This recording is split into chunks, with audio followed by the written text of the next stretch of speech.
It's showtime, pinaghihigpitan ng GMA Network.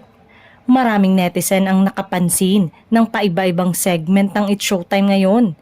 Hindi na umano katulad ng dati na kahit patok at pinag-uusapan pa ito online.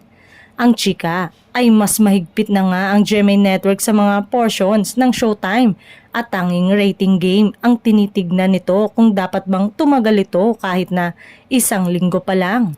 Maaalalang sinagot na ni Vice Ganda ang issue na tungkol dito. Ipinaliwanag ni Vice nang mag-live siya sa kanyang YouTube channel kung paano sila mag-decide sa mga segment na ipinapalabas nila sa It's Showtime. Ang ratings pa rin sa Free TV ang basehan para sa mga advertisers. Sa TV ratings pa rin daw bumabase ang mga boss nila. Yun ang tinitignan ng mga advertisers. Aniya, it's all about ratings kasi without ratings, hindi kami makakakuha ng sponsors. Yun ang truth doon.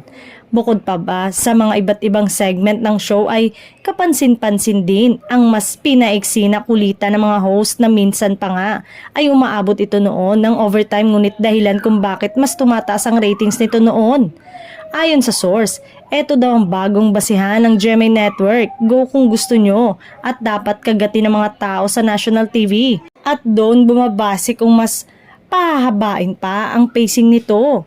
Marami naman ang naloka dahil hindi naman mapagkakaila na isa ang Showtime sa nagbibigay ng mataas na ratings ngayon ng TV network ngunit marami ang bawal sa nasabing show.